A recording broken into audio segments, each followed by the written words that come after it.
Hey, what's going on, guys? KaijuLou here, and welcome to another SGS analysis, where I will be doing an analysis video / review of Kong Skull Island. And yes, I know, the movie has been out for a while now. It's been out for, I gotta say, at least 2 to 3 weeks now at the time of this. So yeah, I apologize. I guess you could say I apologize for being late to the party here, to say the least. But yeah, but what can you do? Like, with everything that's been going on, with the hiatus once again, between myself and Sega Sean, and everything that went on there, we had to put off recording videos for a while, and as well as pretty much doing a lot of things like going to the movies and stuff. So yeah, but no, we finally got a chance to see it this past weekend, where myself, Sega Sean, and Panda Mare, all three of us went to go see it in theaters. And so yeah, and I thought, you know, just for the heck of it, I just give this little analysis or my thoughts about the movie in general. But first of all, oh man, lots of movies coming out. Lots of movies coming out in March. We have not only Kong Skull Island, but we also had just recently Beauty and the Beast is now out in theaters, as well as the new Power Rangers movie, and as well as I believe this week Ghost in the Shell comes out, starring Scarlett Johansson. I'm not familiar at all with that one, but Panda Mare, she loves Ghost in the Shell, so yeah. So maybe we'll be seeing that one, but for sure, well, not entirely sure. I have to see our schedules, but next week, I also just let you guys know I might do an analysis video as well on Beauty and the Beast, because myself and Panda Mare, we're gonna try to go see it this weekend. So yeah, if we see it, you got yourself an analysis video for that as well. And so yeah, back to Kong Skull Island once again. Spoilers. So with this talk, there's gonna be some spoilers. So if you guys haven't seen it, I'm assuming that probably 90% of you have already seen it, since the movie's been out for a few weeks now. But yeah, if some of you guys haven't, you know, that it's cool. You know, I'm just saying, if you guys still want to see it but you don't want to be spoiled, leave now. Just leave now and come back after you guys see the movie. But once again, let's get started. Kong Skull Island. Many of you guys may know this, but it takes place in the same timeline, in the same continuity, apparently, as Godzilla 2014 from Legendary Pictures. But this is a prequel, I guess you can say, to all the events that took place during Godzilla, as Godzilla, I guess, took place during modern day, let's say 2014, the same year that the movie came out. So yeah, but Kong Skull Island takes place literally 40 years before that. It takes place during the early 1970s, particularly right after the end of the Vietnam War, since that was the main thing that was going on in history. So yeah, there's that taking place in the same universe, and stars a lot of huge big names in this film. We have Tom Hiddleston, many of you know as Loki from the Thor and Avengers movies. We also have John Goodman, John C. Reilly, and Samuel L. Jackson, of course, plenty of others. But yeah, I thought, first things first, I liked the movie. I honestly liked it. Obviously, it wasn't, of course, it wasn't like the best movie out there, of course, but it was a good movie, a really good monster flick. That's how I would categorize this movie. Pretty much a just your own traditional monster flick. It reminded me a lot. This movie, I don't know why, it just reminded me a lot of Jurassic Park. It honestly did, except they have Kong in it. And but yeah, it reminded me a lot of Jurassic Park, And well, of course, too. I didn't catch it, but Sega Sean and Pandamere both caught it. The first, since many of you might know as well, Samuel L. Jackson was in the first Jurassic Park movie. He actually said a famous quote from that movie in the beginning of the Kong movie. So yeah, they caught that. I didn't.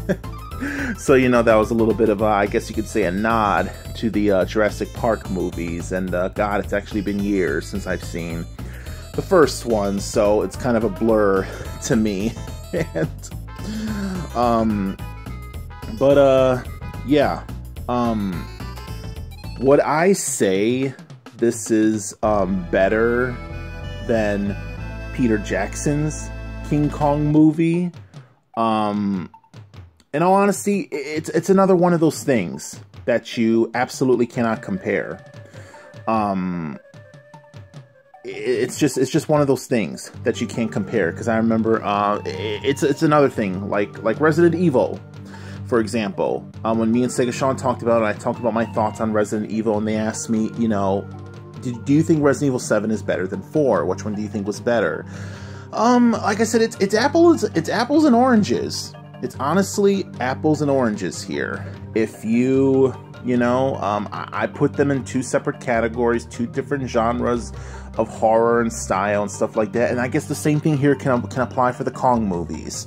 So pretty much, to put it bluntly, if you enjoy a movie, a monster movie that has more story in it, more plot, more story, more twists, you know, it's more story driven, and it's a bit lengthy, which was what Peter Jackson's 2005 Kong was. It was a long film, but if you like something that is more story driven, then yeah, I recommend seeing Peter Jackson's 2005 King Kong if you guys haven't seen that one yet. But if you just like your typical monster movie, you know, not too long, not too short, just the right amount of time length, and you just like, you know, a lot of monster fighting, which is what you get in here, and just a lot of Kong action, which is also what you get in here, and which also gave Sega Sean a lot of hope for this movie as well as the future for modern, I guess you say, modern American kaiju films. This movie had a lot of Kong action. It's not one of those things like back in Godzilla 2014, where, you know, as great of a movie that was, the only kind of like downside or disappointing thing to that was that Godzilla literally was only in the movie for like 10 minutes. 10 minutes total Godzilla time in Godzilla 2014.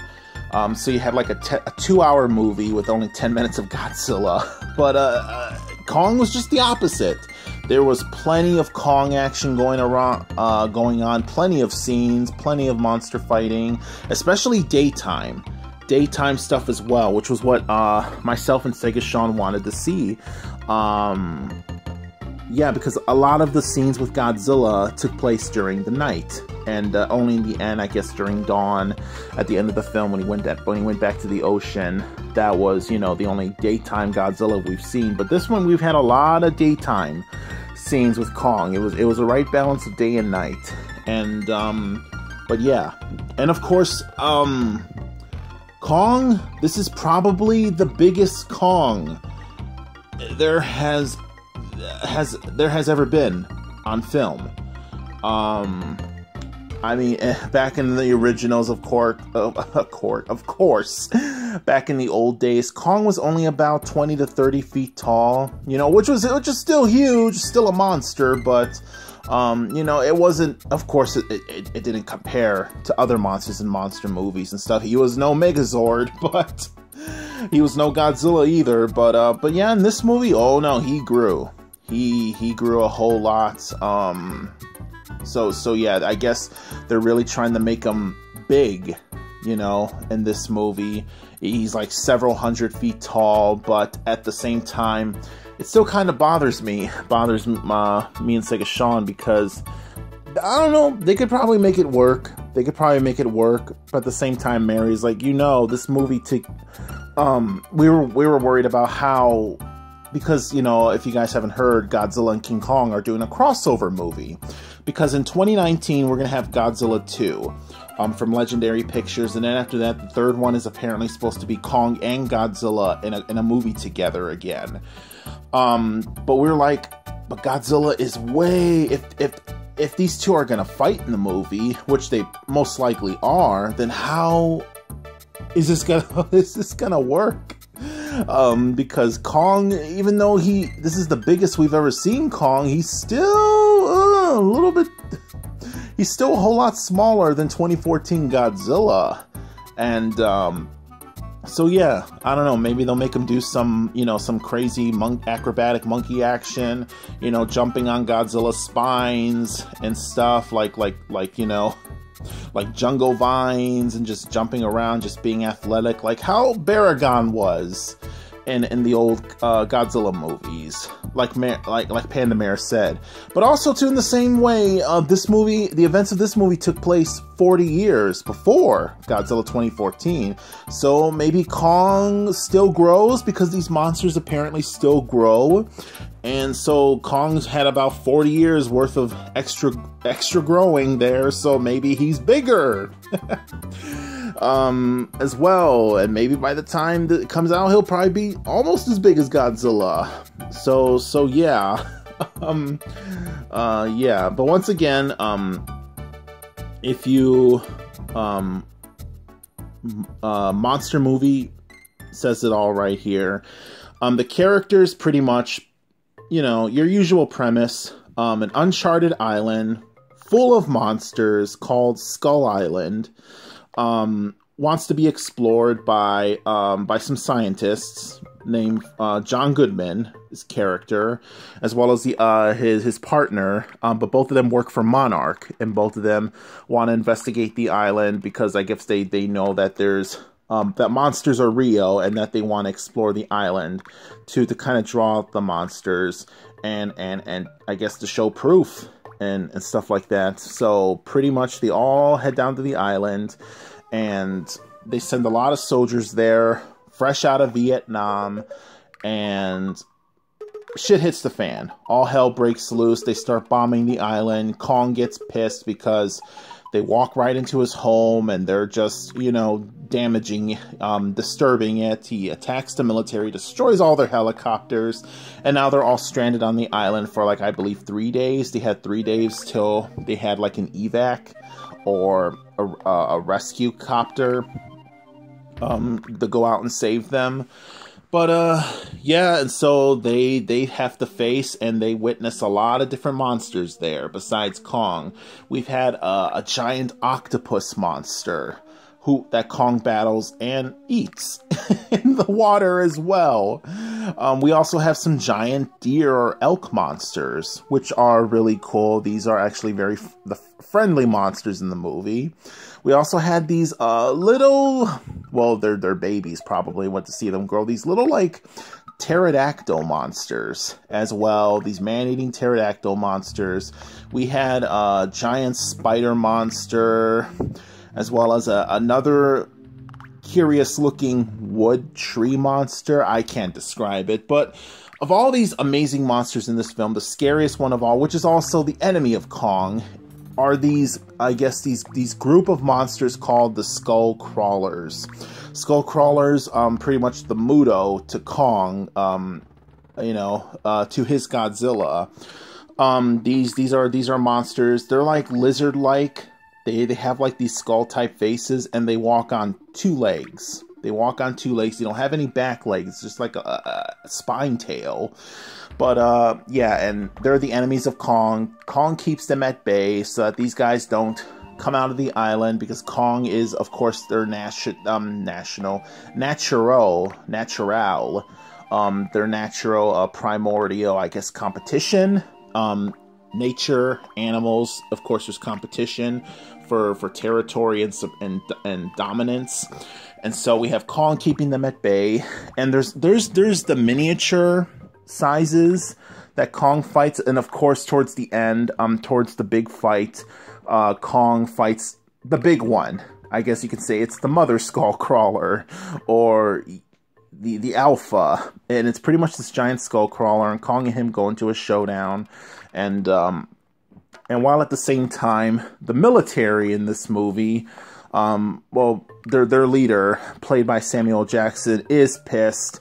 And besides escaping the island, he wants to kill Kong and all the monsters in it. But the other characters, played by Tom Hiddleston, John C. Reilly, who plays a World War II veteran, funny enough, that has been trapped on the island, Skull Island, for over 28 years, right after World War II. But yeah. Speaking of John C. Reilly, I just have to throw this out there. Cause me and Sean, oh, excuse me. It was cringy. It was cringy to say the least. Myself and Sega Sean, as much as we love John C. Reilly, you know, for your health, which was on the back of his shirt, for those of you who don't know the reference, it was John C. Reilly's character from Tim and Eric, Adult Swim. On Adult Swim, Dr. Steve Brule. And John C. Reilly, for those of you who don't know, he's from Chicago, and myself and Sega Sean were both from Chicago as well. So, you know, he's very famous here, and lots of Cubs references in this movie, a whole lot of them. I mean, okay, you could crack a joke or two here about the Cubs or give reference, but it felt forced. It honestly felt forced. That was the one thing that was kind of like aggravating me during the movie, was about John C. Reilly's character, was just these forced Cub jokes, these forced, you know, yay Cubs moments and stuff. And, you know, especially too, they would do this because, you know, last year they won the World Series and stuff, which is good for them. Good for them. You know, personally, myself and Sega Sean, even though we're from Chicago, we're not Cubs fans. We're on the other side. We're White Sox fans here. So but, yeah, but at the same time, I don't know. Even if I guess if you're a Cub fan, it's different, you know, because yay, the team finally won after, what, 108 years, but I digress. It was honestly like one of those things where the director looks at the script, he's like, okay, Cubs won the World Series, John C. Reilly from Chicago. Let's make him play a Cub fan, and every 3 lines, let's make John C. Reilly crack a Cubs joke or a Cubs reference. You know, like, has the Cubs won the World Series yet? When I was trapped on this island, oh boy, the best thing in the world is being at Wrigley Field, you know, with the beer and hot dog in hand, watching the Cubs, because gee willikers, baseball, America's team. But it was just like that, and me and Sean, people in the theater were like, yeah, we like the Cubs. Oh man, but it was just cringy. It was honestly just cringy, and that was pretty much like my only main thing about the movie. You know, I don't know, I'm sorry, John C. Reilly, as much as I love you, it was just forced. Oh man, but there's that, and oh man, great performances all around from the actors. Like I said, it reminded me a lot of Jurassic Park. What with how, like, you know, the many character deaths in the movies, and the creatures that they encounter, and I guess you could say too, like the baby birds, they kind of reminded me of little pterodactyls, and how the monsters just hunted them down. It was honestly like a Jurassic Park movie, pretty much. So if you like Jurassic Park, I guess you can like Skull Island, since these movies pretty much go hand in hand, as well. Also too, I guess, if I wanted to be more philosophical about this movie, a lot of themes and symbolism used in this movie as well, because of course this takes place during the early 70s, near the end, at the end of the Vietnam War. The movie takes place in the jungle. A lot of these soldiers who were Vietnam veterans were in the jungle during these events, and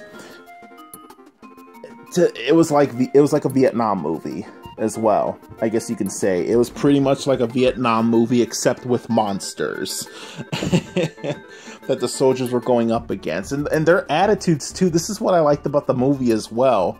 Like, these soldiers in the movie, there's like a whole lot of them, at least a good dozen, that Samuel L. Jackson's character was leading in this movie. these guys, you know, of course, you know, it's the same type of setting, takes place in a jungle, like how they were in Vietnam. So I guess you can say, you know, to them, it wasn't any different. Even though it was an island of killer monsters, it wasn't any different. It was just Vietnam all over again to them. And so I guess, you know, really shows just, you know, that soldier's mentality about war. It was, to them, it was literally the same thing, except, you know, instead of having enemy soldiers and minefields, you have monsters that can kill you. You're in the wild where anything can kill you at any minute, at any time. So yeah, and you see a lot of, like, I guess, mental breakdowns, especially with Samuel L. Jackson's character in that case. He was a very interesting character, to say the least. And I wouldn't say it's PTSD, but it was very war themed. It was very a lot of Vietnam themes and symbolism to this film as well. Of course, taking place during that time. And yeah, another thing too, I gotta say, probably the big spoiler here, folks, because I honestly have not said a whole lot of spoilers, but the biggest one is the after credits that got me and Sean screaming like girls in the theater. No. Near the end of the movie, when all is done, the skull crawlers are defeated, Kong saves the day, the hero and all the characters escape the island. At the end, they're in, I guess, a secret monarch base. They're in one of those little interrogation rooms, Tom Hiddleston character and the main girl in the movie as well. And Monarch, which is actually one of the surviving characters, who is actually a member of Monarch, who was John Goodman's partner in the movie, he lets them in on Monarch's secrets about saying how there's a lot of monsters that exist in this world. Well, take a look at this slideshow. He showed them a slideshow at the end of the movie, which of course is leading to Godzilla 2. Is a lead up to Godzilla 2. It showed pictures of all the monsters that were going to be in it. They showed a picture of, not really like an actual picture of them, but like shadows. But you know who they were. You knew who they were. One was Rodan, one was Mothra, one is Godzilla, and the other one, oh my lord, King Ghidorah, the three-headed gold dragon. Oh my lord. It is going to be insane, this movie, because just from seeing King Ghidorah, and also too at the end they kind of showed, like, I guess you could, it looked like a mural painting or a drawing on the wall of Godzilla and King Ghidorah fighting. So maybe this shows that these two are going to be, maybe they knew each other back in the prehistoric ages. Maybe they were, you know, age-old mortal enemies and stuff, you know, which would make it even more epic. So yeah, I can't wait to see it, because King Ghidorah, oh my lord, he was always bigger than Godzilla. He was the biggest monster in the kaiju universe. And Godzilla is really big in the in the Legendary series. So if this guy is going to be bigger than Godzilla, oh shit, you know? Oh my god, that wingspan and everything, it's going to be insane. So yeah, I can't wait for this movie. I also can't wait to see what Mothra and Rodan looks like. And but yeah, it only sucks that you have to wait another 2 years for this movie to come out, you know, but hey, what can you do?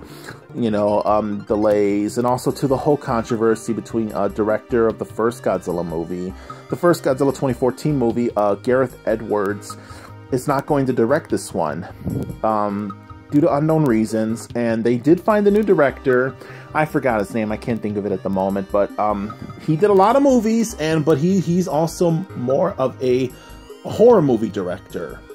And I believe he did some superhero movies as well, but he's a horror movie director. He did quite a lot of horror movies, particularly the recent one that came out a couple of years back, Krampus. If you guys have seen that one, the Christmas horror movie about the folklore of Krampus. He directed that, and this guy's going to be directing Godzilla. So is Godzilla going to be more horror-oriented? Is it going to be more in that style or genre? Like, is it going to be are these monsters going to be horrifying? I don't know. But that's one thing. That's one thing I guess you can say myself and Sega Sean are worried about in this movie. But yeah, I don't know. We're just gonna have to wait and see and hear any updates or anything about Godzilla 2. They're just supposed to come out in another 2 more years. So finally, at the end here, I've talked long enough here, folks. But thank you guys once again for listening. And in the end, if I had to give this movie a score out of 10, I would give this movie a 7.5 out of 10. In all honesty, 7.5. Good movie overall, except like I said, it is pretty much. Don't expect a whole lot from it. You know, as far as like huge story and plot and everything, it's just pretty much basic cut and dry stuff. And don't take it seriously. You know, it's just pretty much a good old traditional monster beat 'em up action flick. So it pretty much in the category of Jurassic Park. So except it's King Kong. So that's how I would see this movie as, and the grade that I would give it, which is a 7.5 out of 10. So yeah. Once again, thank you guys so much for listening to this video, and please be sure to like, comment, share, and subscribe to Super Game Strikers here on YouTube, and please be sure to tap that notification bell so you can tell when to get notified for more future videos to come. This is KaijuLou. Take care, guys.